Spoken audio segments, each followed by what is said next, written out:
ọma njem n'anya wuchela ọzọ iwetara unu mmemme ndị ahụ na-akwụ akwụ na-ekwo ekwo. Ọ bụrụ na ile anya ị ga-ahụ nnọọ ka ndị mmadụ na-ekwubatacha ebe a. I nwere ike na-ajụ ọ gịnị na-eme. Ọ bụ mmemme kajara akaja nke a na-eji na-enye ihe ntụrụ ugo nye ndị ahụ na-eme ihe onyonyo ma na-emeta ya nke ọma, nke nwanne anyị nwaanyị lagoro mmụọ bụ Peace Anyam Osigwe hibere. Ka ọ dị taa, nke a na-eme ugbu a bụ nke afọ 2023. Anyị na-eme ya ijikwa wee kwanyere nwanne anyị nwaanyị ugwu, wee na-eme gịnị, na-enyeghachikwa ndị ahụ tinyegoro uchu n'ọrụ wee rụọ ọrụ rụsie ya ike n'ime ihe onyonyo. Otu ọbụla si wee dị, anyị ga-achọpụta ebe ahụ ụmụafọ Igbo nọ ka anyị jụọ ha ajụjụ ole na ole ka anyị makwara ka eke si anyanwụ. Ana m asị gị agakwala ebe ọbụla, sonyere m ka anyị gaa.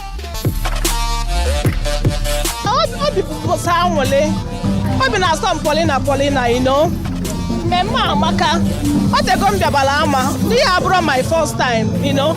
M na-abịa ama mgbe ọbụla ha nwee edition, you know. And ịbịakwa na ala ama, o nwere ka mmemme ha si adị. It's always on point. I didn't expect anything less.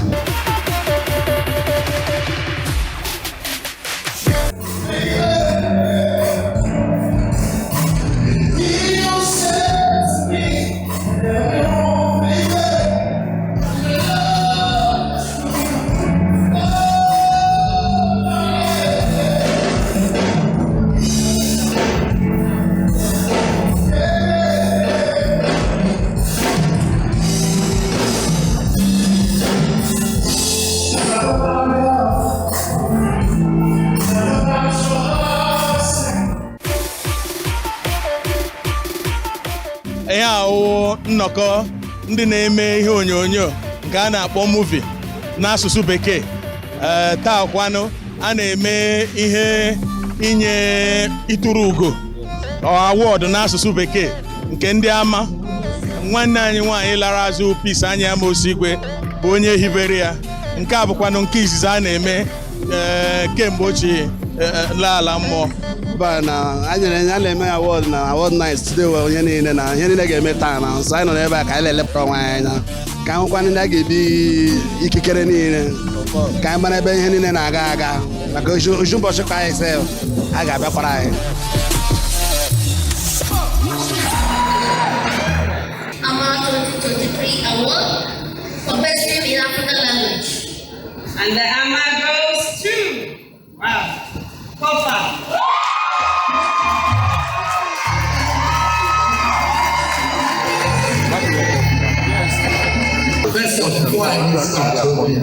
First have to thank Peace Anyam Osigwe and all that she's done, running this festival in flesh and now doing it in spirit.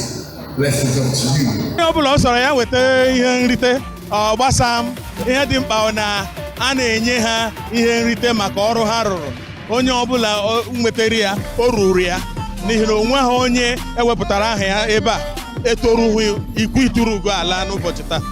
Anọkwu m ebe a today ka m kwanyere Aunty Peace ugwu. Ọ bụ onye dị dear to me and dear to all of us. Most of us nọ na Nollywood. Because ọ megola ya ọtụtụ ihe na Nollywood. You know, she left a mark in Nollywood which we are here to honor, and ka anyị honor legacy Olive na Nollywood, you know. So ka m kwucha ihe niile a, ama m n'ụbọchị taa ga-adị mma. Abalị nke taa ọ ga-adị mma. Daddy says a big thank you. Daddy, congratulations.